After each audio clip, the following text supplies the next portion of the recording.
Hey guys, Ralph here. Welcome to True Power Trumpet Fitness on this fabulous Friday here in Connecticut. Life's good, campers. Life's good. 250 swings, 35 miles on the bike, ripped, jacked, ready to go. Haven't played a note though. Let's see what we got. Anyway, you saw the thumbnail. Vizutti, Flexibility King. Now, something to think about. As great as he is with flexibility, and he's awesome, as great as he is, all of our idols have great flexibility. We'll get into that. All right, let me honk. First notes of the day. See what we got.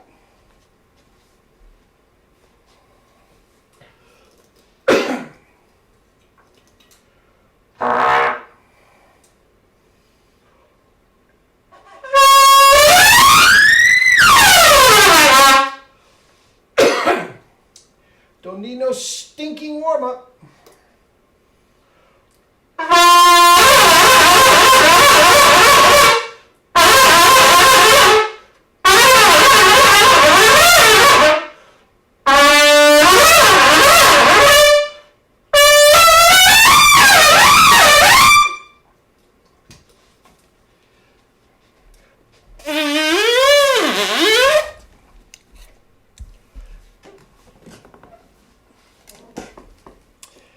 Anyway, flexibility. And I'm talking about Vizutti because everybody knows Vizutti. A lot of you young guys, you're not so well versed on Del Stegers. You're not so well versed on Couturier or anything like that. But you think about it, guys. All of our idols had great flexibility. Maynard, Doc, Maurice, you kidding me? Conrad Gonzo, king of power. You listen to his shakes, man. I mean, they're as big as Snooky Young in his shakes. You kidding me? All of our idols had fantastic flexibility.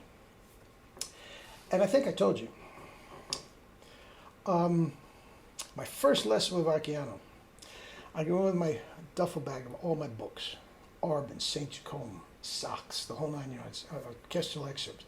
And on the top was a Charles Colin lip flexibility. He just opened up, took one look at it, tossed it across the room, right in the dumpster. Now,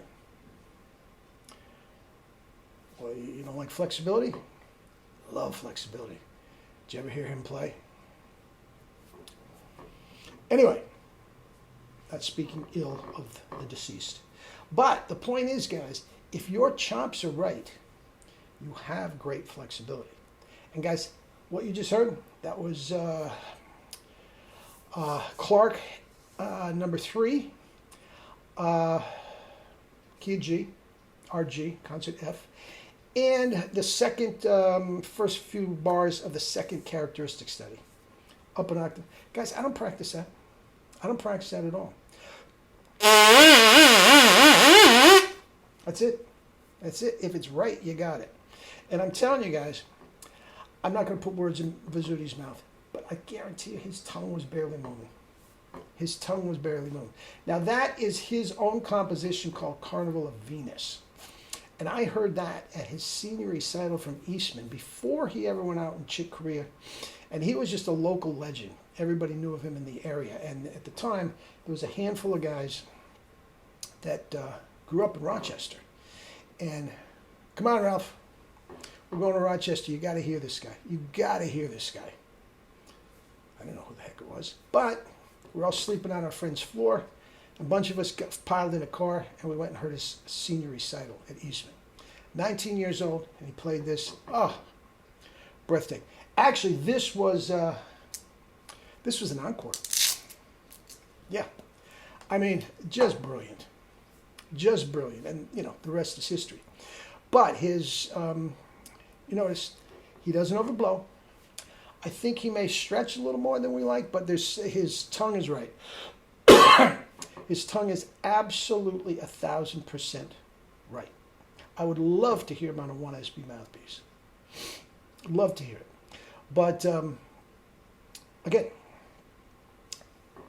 if you are playing like we do, it's just there. The tongue is barely moving.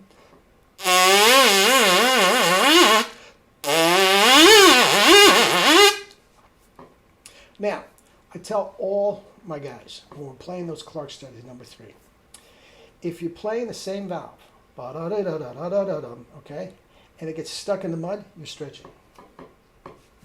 You're stretching. Stop. Don't try to push through it. Is that stuck in the mud? No. So you are doing something differently if you can't do it with the mouthpiece, but it just flies when you are spit buzzing. All right?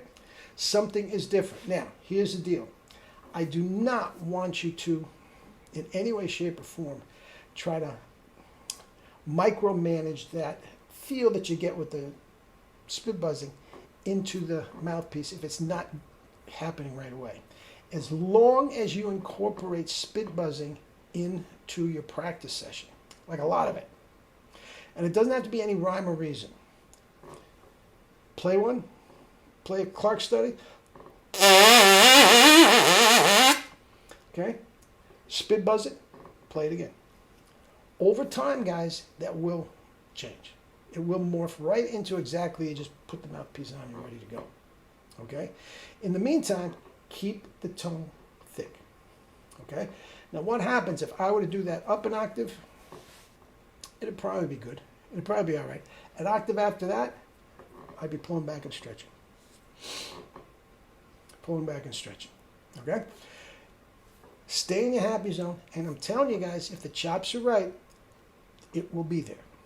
And if it's not, spit buzz and work on it. Don't maniacally, over and over and over and, try to... It stands to reason that if you spit buzz and you try to place that on your lips while you are spit buzzing, I know there are some teachers that recommend that. To me, it's just a stationary object trying to place on a moving object, and it's just never going to be in the right place. I just feel that's a waste of time. If it works for you, go ahead. If it works for you, go ahead. All right? But anyway, that's it. If the corners are relaxed, the tongue is packed in there to the point where it's barely moving when you're slurring. And you're not overblowing. You're not losing your grip. If these are your two lips, that's collapsed. It's got to be there. Locked in. Okay?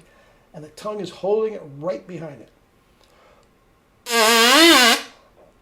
It's right there. It's as simple as that.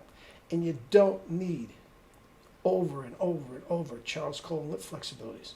Guys, those notes do not give you range. I don't care what anybody says.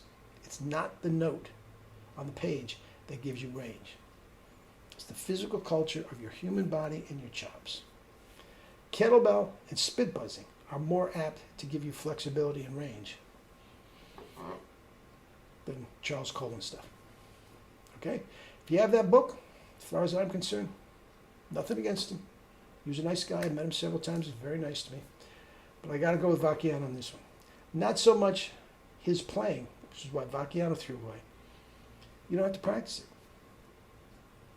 Practice keeping this locked in. The flexibility takes care of itself.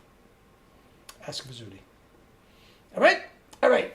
Anyway, guys, have a good weekend. We'll talk again on Monday. Oh, no. Wait a minute. Monday's New Year's. Nope. Shoot for Tuesday. I miss you guys terribly. Anyway, love you all. You're the best.